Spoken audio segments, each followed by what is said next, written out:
The game of soccer, which has evolved over thousands of years, is home to one of the biggest fan bases in the world. The fans that in general have so much passion, they pretty much care about the sport more than their own governments in some cases. There's been thousands of examples where soccer has really changed lives for not only people but for the fans as well. An extremely globalized sport. It's called soccer. Go USA. The only issue is that FIFA, the government of soccer, is destroying the game as we speak, with thousands of examples, including this one. Here we see a journalist throwing money over FIFA's ex-president Sepp Blatter, especially during FIFA's last Qatar World Cup, which was home to one of the most world outrage protests against human rights violations, workers' rights that were exploited, and insane amounts of corruptions to give Qatar the World Cup. FIFA has done a lot, especially the current president, Gianni Infantino, who we will speak about later. He is very responsible for all this FIFA corruption, and here he tries to explain his decisions. That everyone is welcome.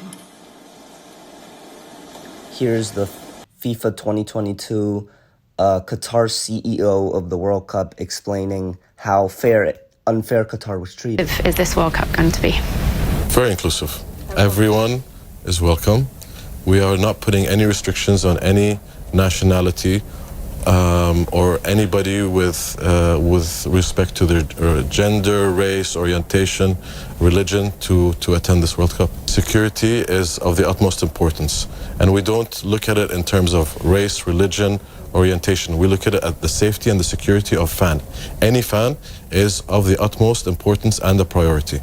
The 2022 CEO of the World Cup explained how Qatar was going to be a tournament of inclusivity. Whether your race, gender, sexual orientation, none of that would matter. The only thing that matters is once you're in the country, your respectfulness of the culture that's in there. Was Qatar treated unfairly? Yes, in my opinion, very much so. I believe that Qatar A has been judged by the court of perception very early on. It started off with the size, it started off with the weather, then there was the issues of corruption, then there was the issues of workers' welfare.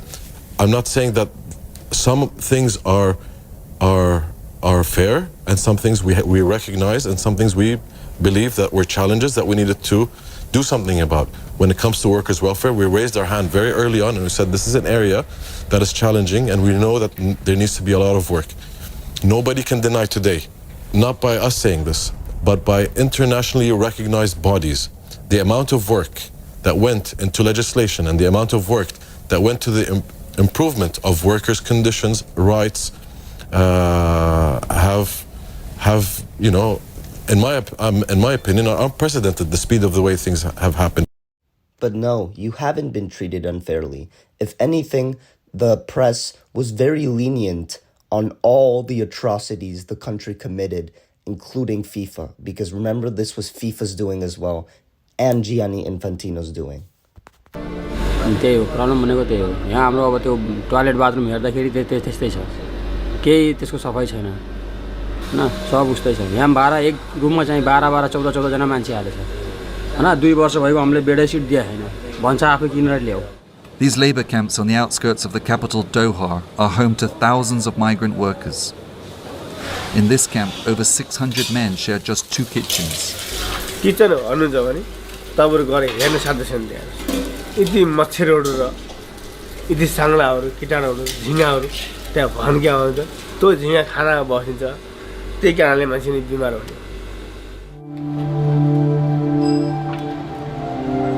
Nepalese make up the highest numbers but lowest paid migrant laborers in Qatar.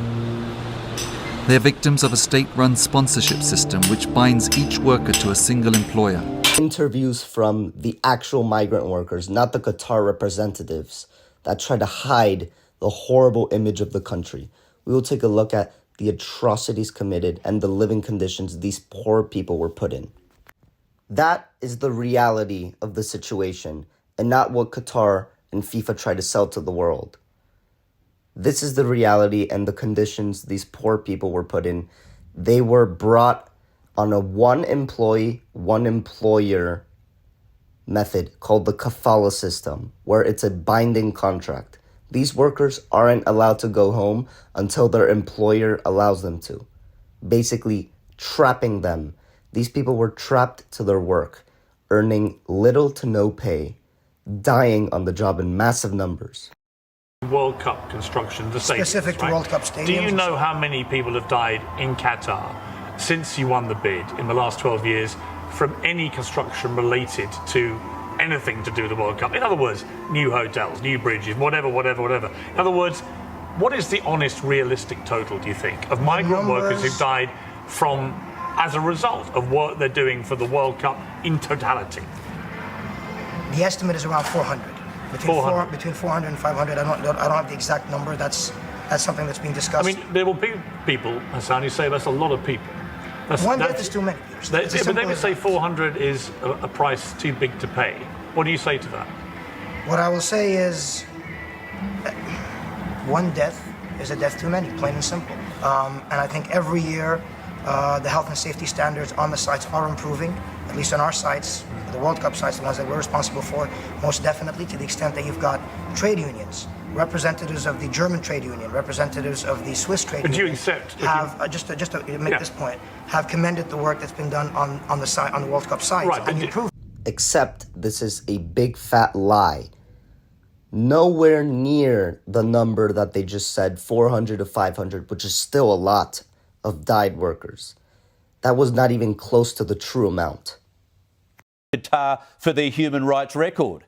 At least he knows they've got a bad human rights record. This is a country that runs a slave trade workforce. Many of our own Socceroos, as you know, now training in Qatar, felt it necessary to out this mob for their appalling human rights record. In the past 12 years, 6,500 migrant workers from all over the subcontinent have died after being used to build the facilities required to hold this event, and they were treated appallingly by this regime. 6,500 have died. It's a country renowned for high-level corruption and the torture of its citizens. That is the truth based off true statistics. Not what Qatar was saying, not what FIFA was saying, not what Infantino was saying. Now we will start taking a look at Infantino and his dark past and how corrupt of a man he is. This is the man that they have to kick out. Of valid votes. It all started with him winning the elections, overthrowing Sepp Blatter after he was banned from FIFA. Now we're about to see the most bizarre interview of all time. Today I feel Qatari.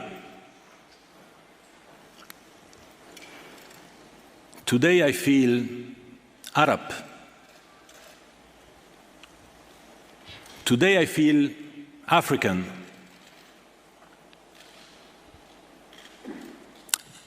Today I feel gay.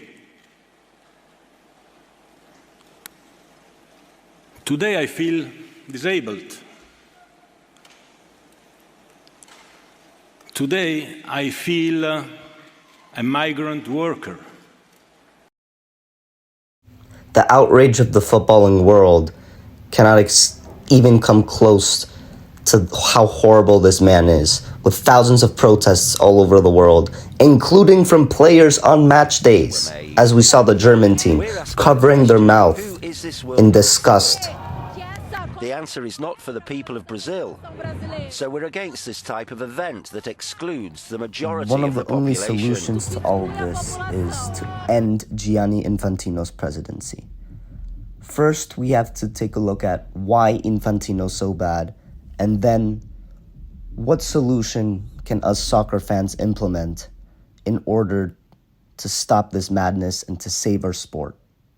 Here we have Aiden Cruz presenting first the issue with Gianni Infantino and how he is very responsible for this whole FIFA mess, the Qatar mess, and then what solution we can bring to save our sport. All right, for the first question, what comes to mind when I hear about Gianni Infantino? I think Antichrist, the Antichrist of football. He is the sole reason, well, not the sole reason, but one of the main contributors of why football has deteriorated to such a level in the past few years.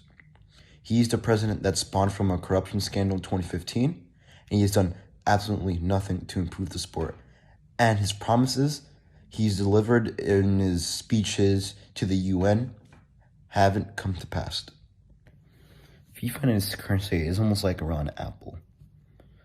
The entirety of FIFA has been rotten for so long it's beyond saving. To throw away that current model of FIFA, but whenever there's a rotten apple, there's always a seed. That seed needs to be taken away from FIFA, planted somewhere else. FIFA in its current state, thrown away. Top officials, gone. Systems which favor despotic, anti-human rights countries, gone. We need to have the new seed planted in a state which have people that are going to care for that seed and make it flourish, just like the original FIFA, which its sole purpose was to bring football to the world. All right? We need new people that care about the sport, care about the people who watch the sport, and care about the planet which sport is played on. Not these people who care about money and money alone. We need to start anew so football can be saved.